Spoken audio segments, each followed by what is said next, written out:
Hello, everyone, and welcome to Watches and Whiskey. Adrian, first topic of the day.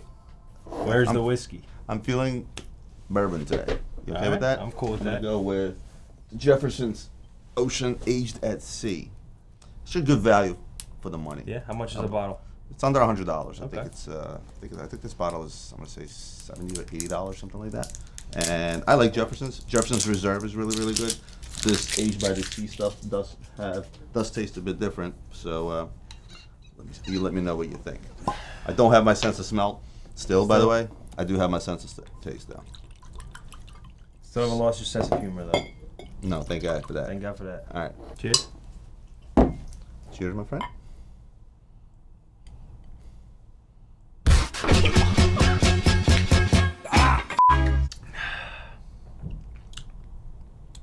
Bit sweet for my liking. Yeah? Yeah. I mean, it is That's a rye. good. It is a rye. So, anyway, first order of business, we're going to talk about Kevin Hart's recent purchases of to the tune of $1.2 million. Or were they his purchases? They were not. So, Dylan Sire, I think, is the guy's name, definitely was his personal shopper. And the guy decided to use some of Kevin's money and go on a little bit of a shopping spree. He bought a Sam Friedman painting. He bought, supposedly, he says here, he bought like 4 Pateks, valued more than $400,000, a bunch of Louis Vuitton bags, 16 bare brick collectible pieces. Wait, he bought it for himself or for Kevin? He like stole it, basically. Oh, So for real? he was his personal shopper, and he's a guy that went out and bought things for him on his behalf, so to speak. And he just decided to keep $1.2 million worth of shit. First of all, what kind of an idiot do you have to be? If you're a personal shopper for Kevin, I would imagine You have his credit card. You have his right? credit card. Yeah. So what kind of an idiot do you have to be to just blatantly steal? First of all, how did he think? Is he not going to notice $1.2 million gone? I guess my question to you on this is going to be: first of all, Kevin Hart, if you are watching this, my wife says hello. Kevin Big Hart, fan too. Your wife went to high school with him, right? my wife went to high school. My wife Anna went to high school with you. Shout out George Washington High School in Philadelphia. That's My right. mom's alma mater. I went there too. Did as you? well. Yes, I'm a George Washington guy. This is according to TMZ. They're saying $400,000 were spent on 4 Pateks. I'm just curious as where the other $800,000 on that. The Sam Friedman paintings. I mean, I don't know how expensive they get. I've seen them online anywhere from $2,000 to $10,000. So maybe he bought some sort of expensive original. I don't know what that may have been. Not only is this going to carry criminal charges, obviously they're confiscating all this stuff back. And oddly enough, I guarantee that the dealers they sold these watches to, the shopper, who in turn was shopping for Kevin Hart, the minute Kevin Hart said this was not an authorized purchase, those dealers are going to have to take this stuff back as well. You know, if this came back to us, if we got that phone call and saying, hey, this is an unauthorized purchase, we would be taking that stuff back. Yeah. And even if we didn't want to, we would be forced to take it back. And we've had people actually shop for other people. Right. It happens on occasion. Of course, it does. But again, never did something like this happen. I've heard of dealers screwing celebrities over by just blatantly overcharging them for stuff, but this is some next level stuff. Yeah. Anyway, revenge of the 80s. We talked about the 80s, or at least maybe I talked about the 80s in one of my recent episodes. I told you guys before I recently purchased a new house, and me and my wife have been decorating in a room. The decorator that my wife uses started showing us the latest collections. It's all 80s. It's all 80s. Yeah. It's the pinks. I literally said that, the only thing you have to do is take that plastic cover that grandma uses and put it over the couches, and it was straight up 80s. But speaking of 80s, the same thing is happening with watches. Article on Bloomberg, right? They talked about the revenge of the 80s, right?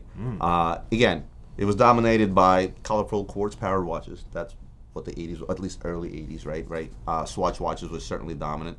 But there was a handful of watchmakers that made some pretty kick-ass military watches, and that's really up my alley. Pops used to tell me that Piaget was a thing in the 80s. Now you're talking about the gold nugget watches, like kind of like the King Midas we were talking about the other day, definitely. So let's talk about one watch that comes to mind right away is the Breitling Chronomat. The Breitling Chronomat B01, right? And Ian will put a picture on the screen. I'll show you the picture, all right? I know what you're going to say. Why do you always have to assume things, wrong? Because I know you don't like this. What? Hold on. Let's try it. Aaron, how do you feel about this Breitling Chronomat? Not much at all. Thank you very much. Proves my point. But Not look, to say that it's I don't a like very old watches, 80s watch. It's a very 80s watch. Original bomber came out in 1940s. 1948, I think, was the year. They reissued them in 1984. And honestly, till this day, people are still consider this watch to be a popular watch, a watch that doesn't break the bank. You can pick this watch up as low as anywhere from $4,000 to, let's say, $8,000, depending on what it is. It has that 80s vibe, a definite 80s vibe. I don't know why that has an 80s vibe. Can you That explain to me why? let's start with the fact that this is a bullet bracelet. Let's start with the fact that it was made in 1984. Okay. All right, so it's an 80s vibe watch, regardless. I mean, if I saw that watch, it It's not- wouldn't it's- scream 80s to me. Well, it screams 80 to me. Honestly, due to the design of the bracelet, I think is why. To me, screams 80s You know what? screams Let me like- give you a different one. How about Tutuma? All right, the M2 chronograph. Right, they're The who? trading Tutuma. Who?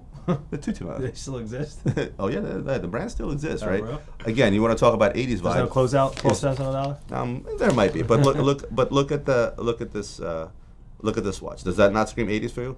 That screams the weekend. Okay, look, this is an ADA chronograph and became German Air Force pilot's official watch in 1984. Again, a watch produced in the 80s. I understand where you're coming from, saying how does this have an 80s vibe? Titanium was a big deal back was then. Yeah, the use of titanium back in the 80s was a big deal, making it a lighter watch. Again, this watch was Did made you with a used to purpose wear- as a tool. If Did it's you given used to to wear a titanium in the 80s? I was in 1984. I was 9 years old. I was still living in Soviet it was Union. Still a jab, Yeah, I was. Same like you were wearing in the 80s. I wasn't alive yet. That was another jab. But, that was a 1-2 right there for me. All right, a Mega Constellation, right? You can find them as cheap as $1,200, right? It's a very 80s watch, and it's a watch that exists till this day. I mean, a Mega Constellation has lasted through the years. I mean, we still sell a ton of Constellation. A lot in Asia, a lot in the Middle East. Constellations are extremely popular. I'd probably say the Constellation is the third most popular line from Omega. Speedy, obviously. Seamaster. Seamaster. Well, Seamaster and Constellation, I think, probably hold the same place. Speedy is definitely up there. But the point of this conversation is that people are going out there today and they're finding affordable options within sporty watches, because today, I mean, we just put a bunch of Rolexes here on the desk. Today, there's nothing on here that you're buying for $1,200. There's not a whole lot here you're buying for $5,000. So lots of affordable options, and trends. The 80s trends is not just translating into clothing. It's not just translating into furniture or anything of that nature. It's also very well translated into the watch markets, and people are buying these things up. And I mean, the Breitling, for example, to me, that was 2-3 years ago, that was a $2,000 watch, $1,500 watch, and today they've doubled and almost tripled in value because there is demand, and that's just the bottom line. What is the one watch I wish would have made a strong comeback from the 80s? Or a remaster, let's say. Don't call it a comeback. A remaster? Yeah. Because comebacks, I mean, a lot of times they do remasters of certain, like remaster the AP Right. remaster. Which is actually not doing so bad on the market. It's not doing so great on the market. Listen, but everybody was complaining. Everybody was saying it's a dog. Everybody was saying this. You remember that guy that got really mad at me when they first came out? And he sent me like this whole email. Yeah, I think he's remember. actually a follower of ours. What did he say? Well, basically, I gave him an offer, like an educated offer based on supply, demand, what exactly it is, the way it looks, yada yada yada. And I wrote him a whole like dissertation on why I don't think the watch is worth what it is. And then he responded back. He goes, "That was very well thought out, very well planned. You're right." And guess what? I was right, because that watch did not bring over list, does not bring over list. But today, I think the list on the watch was what, 59. It's an expensive. Right, it's around 60 retail. grand. Yeah. I personally forget don't where like you would be a buyer, but if you have to go out and get one today, I don't think you'll find one below 50 if you really needed one. I think I could find it at like 20 off if I needed on call. That would be. I just don't like. $48,000. I just don't like. I like. Yeah, I was a fan of that Not watch. that I I did a don't- whole episode on it. I was a big fan of the watch. It's not that I don't like the watch. I don't like the I like the watch if that watch was actually from the 60s or 70s or something. I like that old feel, but to make a new watch look like that I don't like remasters. Listen, look at what Jaeger did when they remade all their reversers. They did extremely well with them.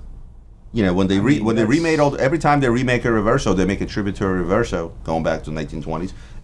They do extremely well. That red reverso, the Rouge, they killed it. You can't find them. It's a great watch. But anyway, a watch that I would bring back from the 80s. I would probably have them bring back a Swatch watch, limited edition Roman Sharf. Swatch. Yeah. Okay. They made a platinum Swatch watch. It was like a $12,000 Swatch watch. It came in this big metal brick and things like that.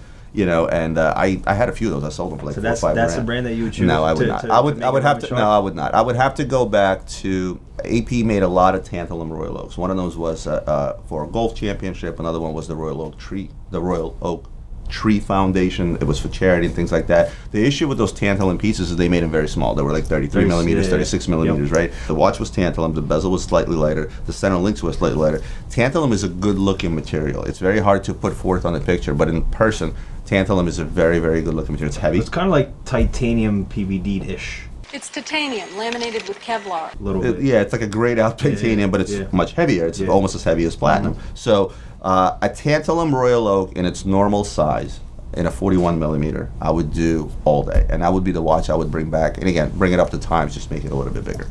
Who's that? Ambassador. You guys have to guess who is the ambassador of what brand. When they get one wrong, they take a sip. Who's going to judge this? You, Nick? Yep. Oh, great. Nicolas Cage. Omega. I'm going to say Tag Heuer. Nick? Both of you take a sip. What is Oh, it? man. What He's is? actually not a current watch ambassador. At Oh, this is a trick Wait, question. is this current or No, is this this? current? Oh, I mean, Okay, well, I guess we'll take a sip. Nothing wrong with that. yeah, I mean, Was he an ambassador at yeah. one time? or And the for what other? brand? He was on the brink of becoming a Rolex ambassador, but then everything happened when he went into bankruptcy. So he was like, We know somebody who's selling watches. Yeah, we do. All right, number one, Chris Hemsworth. Chris Hemsworth. Is it Chris or Liam that's Thor? Chris. Tag. I'm actually going to go with Omega on this one. Roman drink. It was a tag? It was. Oh, yeah. Don't Somebody call maneuver. Don't drink. I was just yeah. It's almost like muscle memory. George You take Clooney. a step by take. This is George Clooney. This is easy. What do you got? George Clooney's Omega. Omega. Omega. George Clooney's Omega. Oh yeah. Yeah, that was easy. Keanu Reeves. Glock. Terran Tactical. Keanu Reeves. Really? Keanu Reeves was... IWC. Keanu Reeves, I think, was also Omega. Keanu Reeves has not been officially claimed as the brand ambassador. What is this list? Luxury Bazaar. So both of you need to drink. All right, Hugh Jackman. Can I just plead the fifth on this? Hugh Jackman. All right, answer me this. Is he an ambassador? Yes. Okay. Okay, so Hugh Jackman is an ambassador. He's the ambassador. I'm going to say Swatch. He's laughing, so I know that's wrong. All right, I believe was a Breitling ambassador. He was at one point, but he is currently the Mont Blanc. Mont Blanc. Yeah. Okay, well, I'm not drinking. You know, I guessed it right. For some reason, I had something, but Mont Blanc doesn't have that cross, right? That red cross, or do they? And No, they have that blue. little flower. Sure. Yeah. For some reason, I envisioned Ryan Gosling. Well, Adrian, you got to drink, pal. Yeah, Ryan Gosling. I already need another. Ryan Gosling. Ryan Gosling. Ryan Gosling is going to be a Vacheron ambassador. For me. How about you? And Ryan Gosling. I said that because I want to have another drink. IWC. Ryan Gosling is not a watch ambassador. Dude, why did they do this? Why do I? They just want us to You want to redo this list, please, with actual ambassadors? No, they want us to drink. That's what it is. Jokes on us. Lady Gaga. It's not an ambassador. No, Lady Gaga was a Joe Biden ambassador. Crickets. Lady Gaga. Lady Gaga was Chopard. I'm gonna say Chanel. Believe it or not, Lady Gaga is a two-door ambassador. Really? 2-door, 3-door, 4-door, whatever. Okay, Lady Gaga. Good for you. We'll end this with this. Who do you think made the biggest and the right choice when it comes to ambassadors today in the watch world? Oh, I mean that's tough. I would grab Cristiano Ronaldo. Yeah, that's a good one. You wouldn't grab Rafael Nadal? You wouldn't. Cristiano Ronaldo's got like 200 million Instagram followers. He's number one, right, on Instagram? Probably. Yeah, you're probably right. Ronaldo would be it. All right, so Cristiano, if you're watching this, we don't have a big budget, but we would like for you to represent Luxury Bazaar. Just nothing big, maybe just something on your jersey. Do you take credit? Hat and yeah, but not a watch. We can do a watch. Yeah. Yeah, I would let you pick any watch in the safe actually sure. if you did that. All right, so before we get into what we bought, I told you guys sometimes we'll bring a bunch of watches on the show, and we've been busy buying. We've been busy buying and selling. Before we get into that, however, I wanted to give a quick shout out to Cornelius, one of our YouTube fans. He was actually in our office yesterday, Yes. and he brought me and Adrian a couple of nice cigars. These are H. Upmans. I know you're not a big cigar guy. I know Nick is drooling. behind the cameras over there because I know he is a cigar guy. I said we crack one. I mean, when we light one up. If we light this up in here, bro, there'll be a smoke screen in a matter of 2 minutes. We're covered, but no. But Cornelius, thank you so much for these. Me and Adrian will smoke these over a glass of bourbon or whiskey. And again, thank you. It was nice meeting you yesterday in person. Let's talk about what we bought. Now, you see a bunch of Rolexes. Believe it or not, every single one of those Rolexes was bought within the last 7 days. And by the time this video airs, odds are they will all be gone and they'll be replaced by others. The market is absolutely on fire. Two are sold. 2 of them are already sold. Yeah. There you go. So the market is absolutely on fire right now. Yes, and of course, you'll notice that my pile is a bit different from Adrian's pile because Adrian is out there. He's buying not blind items. He's buying for short items, more or less. You know, stuff that keeps the revenue. I like to see where I'm going, unlike some people. You know what I'm saying? Right. I go a little bit more blind on this stuff. But nevertheless, a few surprises in the market. I'll start with Adrian's pile, and the biggest surprise today in the Rolex market is going to be the Platinum Daytona. Wouldn't you agree in terms of value? 95,000. Yeah, I mean, it's absolutely insane. So for a brand new one today, you'd be hard pressed to pick up for less than 95,000. Yeah. I don't know if somebody started a rumor about it being discontinued and things like that. That's how the speculators drive the price of these things. But I guess it makes sense. What's the retail on this watch? It was 75. It's like around 80,000. The retail is around $80,000. So if you consider the fact that pretty much every Rolex out there today is at list or over list, I mean, it makes sense that this watch caught up. I actually love the Platinum Daytona. When this watch first came out, a lot of people had mixed emotions about it. What do you mean it went over retail when it first came out? That's like when I first started this business. And then it kind of flopped. You know, big time. Some highlights. Let's see. Where is the root beer? We have 2, I think. How many of these have we sold in the last month? Oh man, it's raining two-tone root beers. How many of these have we sold in the last 2 months, would you say? Dozens. Yeah. So these things are coming in and in. ADs are getting deliveries of these last couple of months. Have been a lot of them. But guess what? The market hasn't softened up. It's so funny how the volume. They're still what, 18.5? Yeah, 18.5, 19, sometimes even more, depending. It really depends. It really depends what country you sell them to. With currency exchanges, sometimes. Yeah, sometimes you can play on the currencies. Here's a surprise visit, and I wanted to talk about this guy for a second. You guys have often asked me about, yacht masters, like some of the older ones that are not trading all that high, and they seem relatively affordable based on today's Rolex market. So they did a two-tone, and this thing trades, around $15,000. I think it's a huge improvement. I think it's very reminiscent of the root beer. It's technically a root beer yacht master. It's the only two-tone watch on the market that I prefer in two-tone versus the full gold. I prefer the two-tone better than in full gold. I agree with you. I actually ended up buying a Rolex, just the same, of course, not just any Rolex. This, to me, is gaudy, flashy, and absolutely beautiful. A 116599 reference in white gold with baguettes and rubies. Yeah, I like this watch in a ruby version. I like this watch in a sapphire version that it comes in. And we just sold the sapphire version to a client. I know he's watching. Yeah. The ruby version, to me, is, again, it's different than that of a sapphire. Definitely more rare. Definitely see a lot more sapphires. You see a lot more sapphires than you see rubies, but for $100,000, considering what's out in the market today, I mean, like, here's, 2 very comparable watches. I would have a tough time picking. They're about the same price, and I would have a tough time picking which one I would wear. I like diamond watches, so this. Well, I think this is more of a passion. I think this strap makes it a little bit on the feminine side. It's like a burgundy leather. It's, just. You can always. Reminds me of something my mom would wear. I don't know why. That burgundy leather. So I shouldn't wear that. Well, it's brand new. I'm not. You could take the strap off with something. Speaking of which, let's get a old school safari. Remember I've been talking to you guys the last few months about sleepers and how the old school offshores have been going up and up and up. At the time I talked to you guys about this, you could pick up old school offshores anywhere from $11,000 to $14,000 today. You'd be hard pressed to find anything under $15,000, $16,000. They have gone up, and they have gone up tremendously. Now this is the OG. The original version of the Safari. I actually found it in pretty much new condition, which is crazy. To think that these things are still around new condition. But to me, this is still the better looking one out of all of them, like the Havana they came out with. Well, this is the 26170 version. I mean, look, them. This is without this is the first one, without the ceramic pushers. Exactly. This is the very first one, and I still think that this is the best color combo with the cream dial, with the matching strap, and the way the numbers are done. You like that one over the navy, old school navy? I don't know. That's tough. Tough one.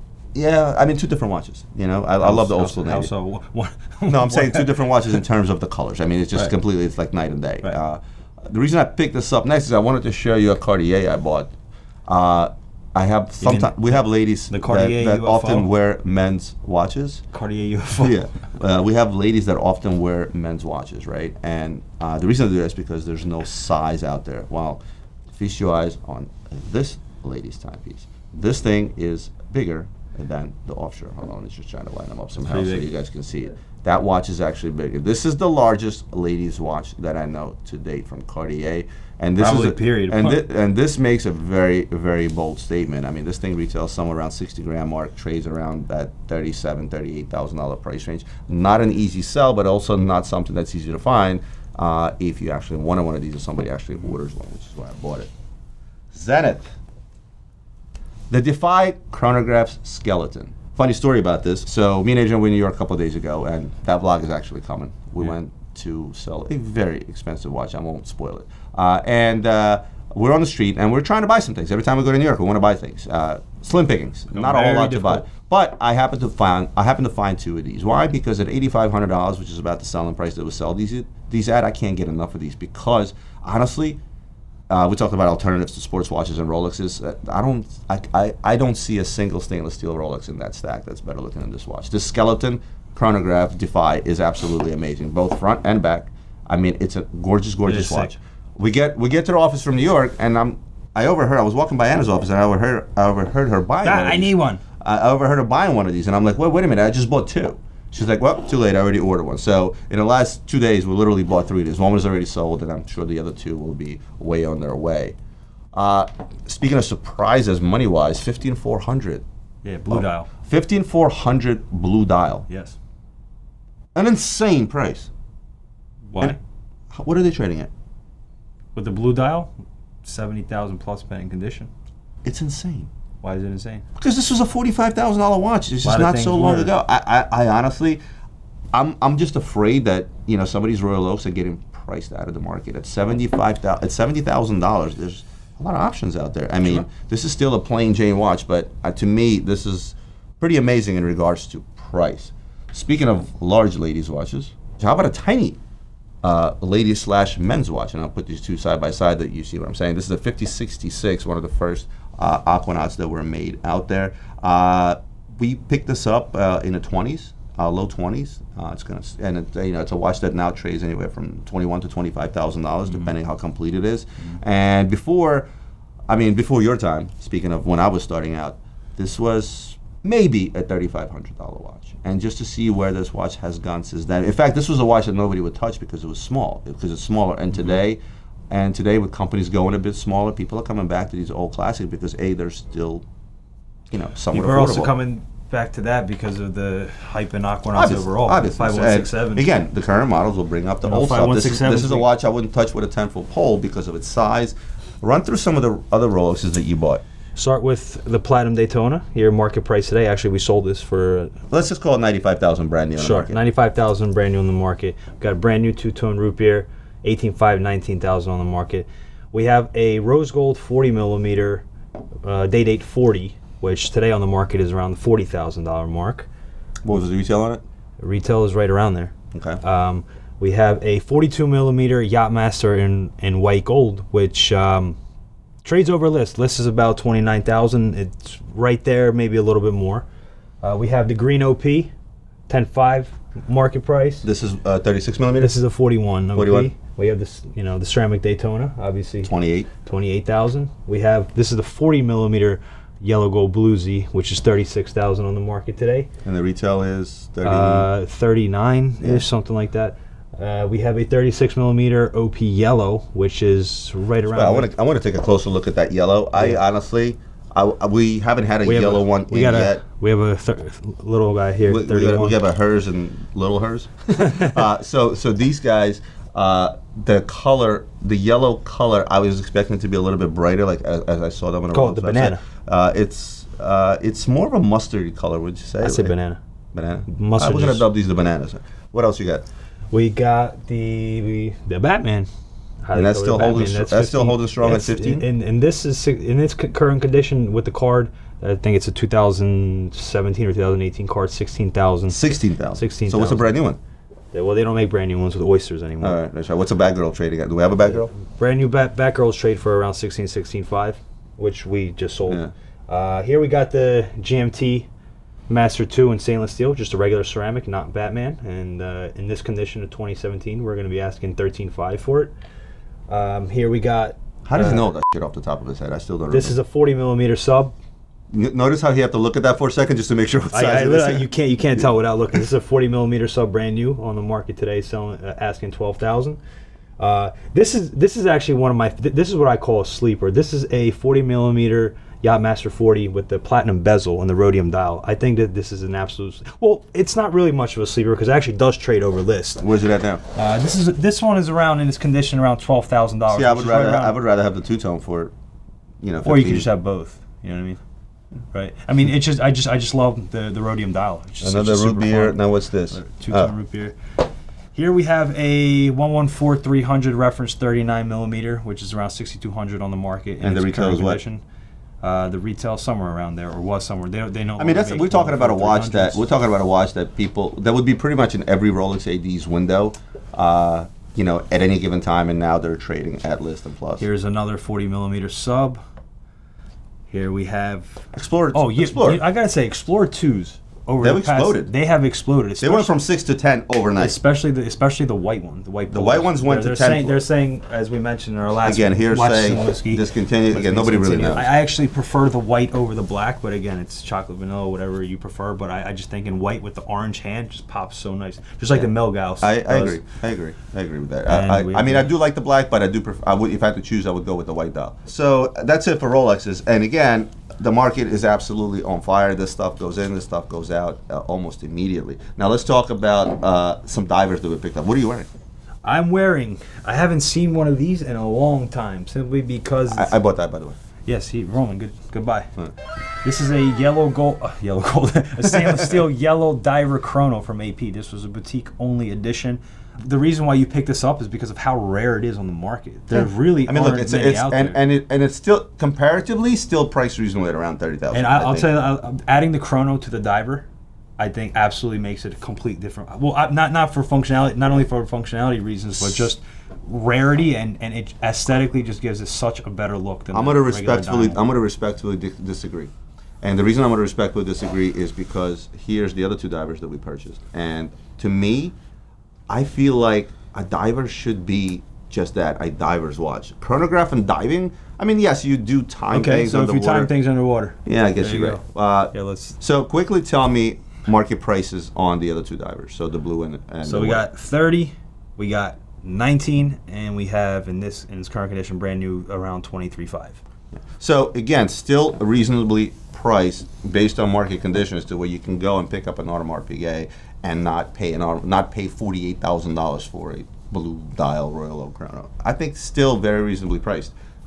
Speaking of AP, so Ladies Millionaire a while back. Absolutely sick ladies watch, by the way. So this is the new frosted version of the Lady Millionaire. They completely changed the dial. The dial is absolutely gorgeous, very reminiscent of the dial on the Code 1159s, right?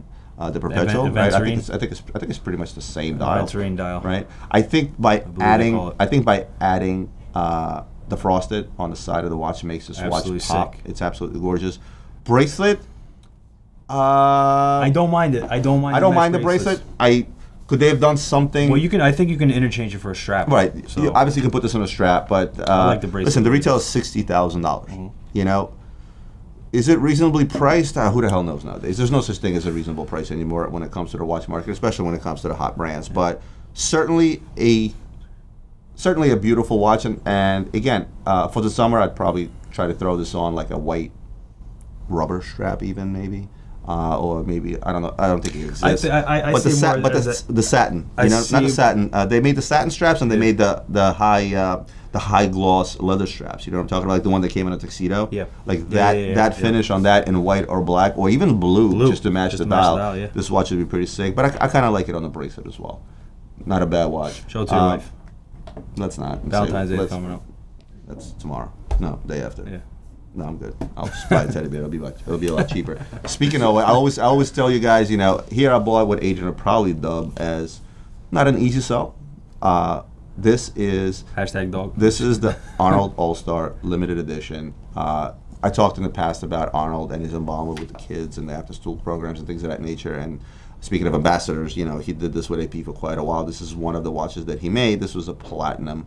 This is a platinum day-night dual time watch. Power reserve. Retail on this watch is $83,000 because this is a jewel.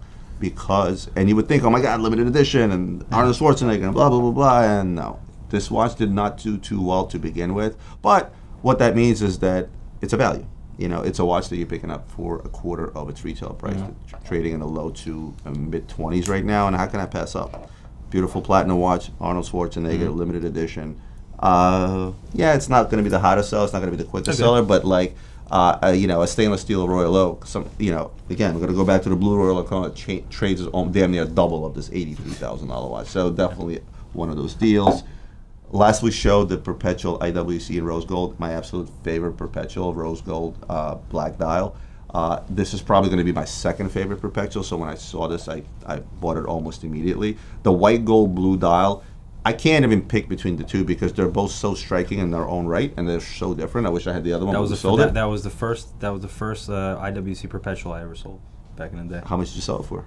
At the time, it was like 25 off list, whatever it was. It was a special order. Yeah, so. that's insane. Yeah. So this one in pre-owned complete condition, you're looking at low to mid 20s is what these things are trading at. Great value for the. But I do wish that this watch does come originally on a black strap, and I wish that they put it on the blue strap.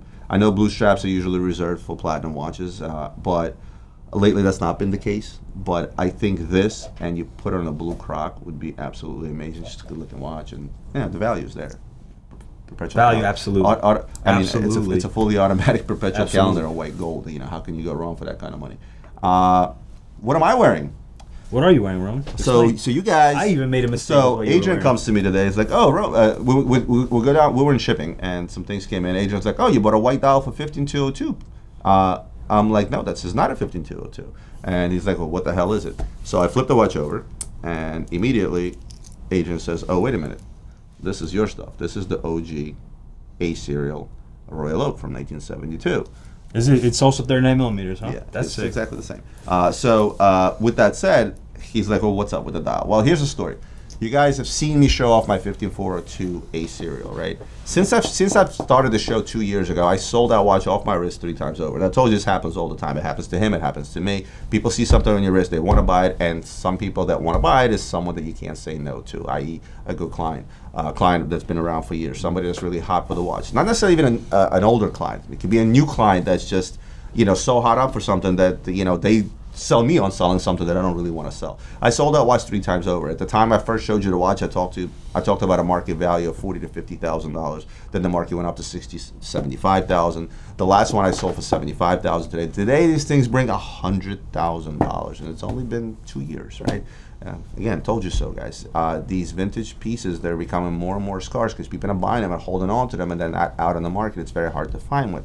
Case in point on this, the only issue with this watch is the original client that had the watch decided, you know what, my dial went bad, I'm going to change it out for a modern dial, and that took the value down. Oh, so this isn't a factory dial? This is a factory dial. Well, but not for that watch. This is for a newer Royal Oak. There you go. Right, so the issue with here is that the value is diminished. So what am I going to do with this watch? I'm going to wear it. I bought it accordingly, right?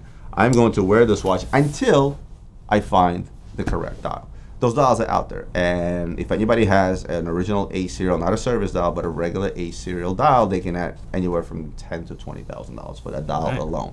So now you're going to say, Roman, wait a minute, that's going to be a put together watch? No, absolutely not. It will not be, because a dial doesn't belong to a particular watch, meaning it's not serialized to a watch. So as long as I find a dial from an A serial Royal Oak that may have been taken out and replaced with a new dial such as this, which by the way, the original owner said he may still find that original dial, because if he does, I told him I'll pay him more money. So long story short, I'm going to wait, I'm going to find the right dial, and this will become a $100,000 watch. So which I was right, that is a 15202 ST white dial. Correct. But I am not, I am going to put this watch together properly.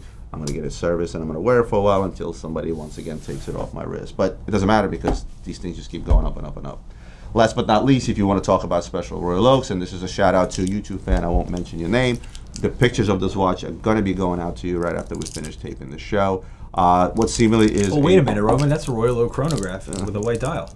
That sounded so you know what that was just so fake, bro. Anyway, should I try it again? Rome, what do you got there? That was also fake. Anyway, Well, how do you Royal want Oak to Chrono, introduce white this? dial. Market price on these watches today are in the low 30s, anywhere from $30 to $35,000, depending on how complete the watches are. But this is not just any Royal Oak. No, it's not. What is it, Roman? You've seen the watch, man. Stop. As you can see, I'm trying to create a little bit of demand here. Yeah, right. This Give is a the man a break. Conjar. This is a Conjar Royal Oak. They right? can't see I've it. showed you guys before my Sky Dweller Blue with the Conjar logo in the back. As case in point, sold that thing off my wrist as well. I no longer have it, so I picked this up. And I only know of 10 in existence. So the authorized dealer in Oman ordered 10 of these Royal Oaks, and they made the backs with the Conjar logo. Obviously, it makes the watch super rare, uber rare. I've only seen 2 of these in my lifetime, and one of them, the guy that owned it, PVD'd the watch, which killed it, obviously. So, you know who you are. The YouTube fan has been waiting for something special to come in, because this guy wanted to buy my Sky Dweller. I sold it, unfortunately, to somebody else. I couldn't find another one. I told him, if something cool comes in, I am going to let him know. But I'm not going to talk about value, just because I promised this gentleman to send him this watch first. Once we do sell it, I will let you know. But $1 million. But I will tell you, it's comparable in increase of value to that of the Rolex that I had. But very excited about this. It has the original papers with the correct dealer stamp in the papers. Super psyched about buying this particular watch. Can we drink? Yeah, I've been Cheers. talking too much. Yeah. No, can't be. That wraps up what we bought. Last is the video reaction. Don't forget. And We have a video this reaction? time we are reacting to. Oh, it's a surprise reaction video. Can we please have a laptop? No. I see our intro. Oh shit! Oh, man! what's on my desk number 1? Holy crap! Surprise, surprise! So we're reacting to my very first video on YouTube. Hello everyone and welcome to What's on My Desk.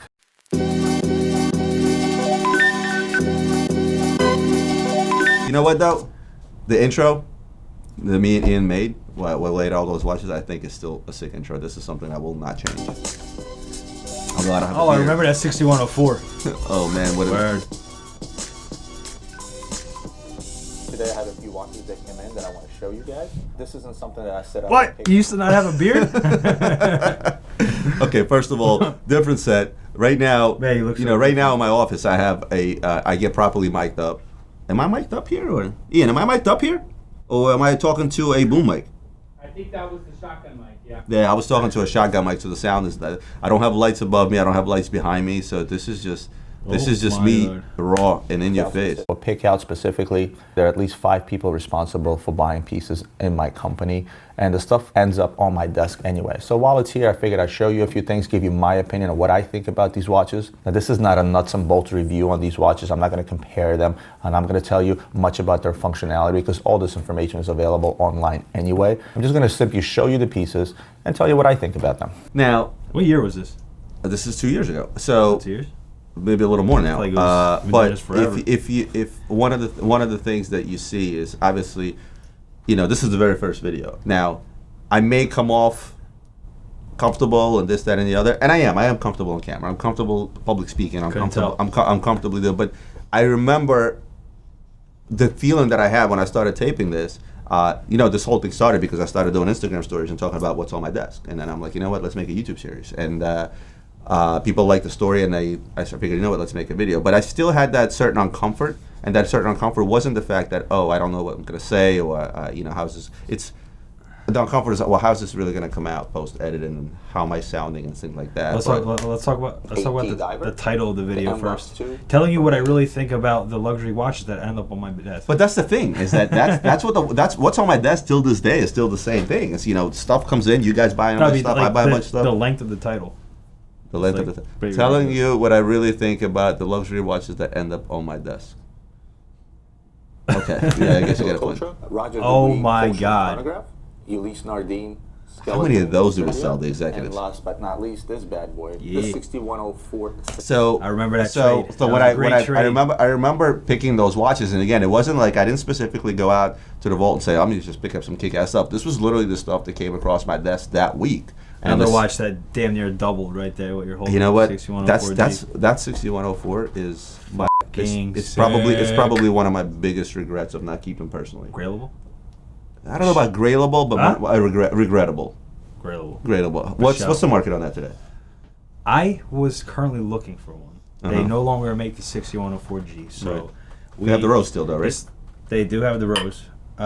So website client comes on, and we have the watch up there for, I think it was like 400 and change or something like that. So he contacts us and was like, "Do the watch?" I said, "No, I don't have the watch.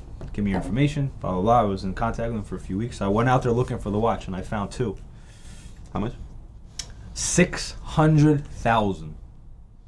It was listed online for like four and change. Let's see what I let's see Celestial from let's Patek see what Philippe. kind of Now, money There's a few pieces here. I'm just going to start right from the top. First up is the Pulsion chronograph from Roger Dubuis. You know what I loved about Nice this size watch? Piece, about And 40 reflective shit. It's not that. It's just the way the bezel is done is sort of see through when you put it sideways, and I think I talked about that. That watch was a bitch to take photos of. Yeah, I tried right to here. do it for Instagram. Yeah, right here. See it? Yeah. I know, And kept also reflecting. The illusion of a blue bezel because of what's underneath the crystal that covers the entire front of the watch. Watch is made out of titanium. The movement has always separated Roger Dubuis from everyone else. The They make editing. beautiful movements. You see that? You see that little screen I have in front of me? Parts in this chronograph.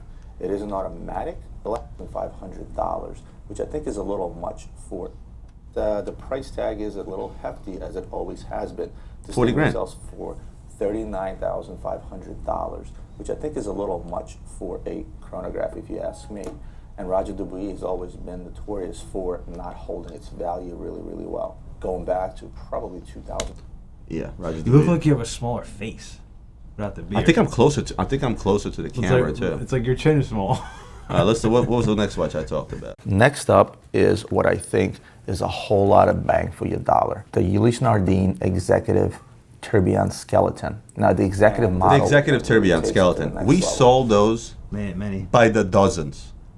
We found a deal on these, and if I tell you, around the time those skeleton executives came out, if I told you we sold 100, I wouldn't be lying. Remember how many of those we sold in Dubai, and a lot of these went to Kiev, Ukraine, to Russia. Very popular watch at the time. I think they were trading around 20 grand, and they're still in that low 20s if you find them, like anywhere from $20,000 to $25,000. A watch that has held through time. A skeleton It is a full tourbillon. I mean, look, and it's a skeleton tourbillon. I mean, For like 20 grand. For 20 grand. How I mean, can you go wrong? You can't. Through the watch. So Here we go. Here's a this good one. watch. The ceramic What makes this watch special Carbon. is the fact that The carbon the various diver. diver models that Audemars Piguet makes. Well, this is just another variation of the diver. Mm-hmm. Obviously, what makes this watch special is the fact that it's a carbon case and a ceramic bezel. Everyone says the ceramic bezel is supposed to be scratch-proof. I don't really know anyone that has actually tested that. I'm not going to be the guy to take this and scratch against the concrete. I've said that. You said that yesterday. I said that yesterday. I literally said that yesterday when we were making a video. That's crazy. Let's see The what else. anniversary of a race or something. Box. Watches for that matter. Every other regular chronograph, you usually find buttons on the side. For So the chronograph. this is a very gimmicky watch until this day. I think it's a nice, cool gimmicky watch where in the ambox the chronograph is depressed by depressing the crystal. Of course, you have to use the thing on the side to set it properly to where you can actually depress it or not depress it. And nobody cared back then, and nobody cares now. It's cool. it's a shame because it's a hell of a watch. Yeah. You know, and it still is a shame. And today, if you can pick one of these guys up in the market at a deal, I highly recommend. The 6104 Patek Philippe. What is the difference between a 5102 and a 6104? You guessed it, it's the baguette bezel. It is an automatic, And the beautiful material. movement there. It does have a deploying buckle that's also matched up with the Beautiful baguette buckle, on by the way. I side, love that. which makes the buckle just as impressive as the front. Other than that, it is a Celestial. So the only difference between a regular Celestial, the 5102 and a 6104, is about $120,000 in retail. So you're paying an extra $120,000 for a baguette bezel and a baguette buckle. Retail $390. What's so special about the Celestial Sky? Well, it actually shows you the sky at night as you would see it from Geneva. It's got a Fucking functionality sick. That's extremely Sorry. useful. Living in the United States or in not particularly. It wasn't that easy of a sell back then. Remember? It was wasn't not a hard it- sell. No, but it wasn't an easy sell Wasn't that back hard then. sell? However, is this watch complicated? Yes, it is super complicated, and hence the price. It's not the diamonds that make it expensive. Obviously, it's the complication of the Celestial Sky. Did you notice all this? I actually had to get used to stop doing that. I literally talked through an entire and Ian like You still have that? Ian made a bloopers video of me doing this, like I'm regulating an orchestra. You still have that camera? Which one? Going with the legs. Yeah, I still got Solar that. time, it shows you sidereal time, it shows you lunar days and lunation. Now, Lunation. if you're into astronomy, definitely the watch for you. If you're just a guy that wants to put $400,000 on your wrist, also a watch for you. The exact retail on this watch is $390,000.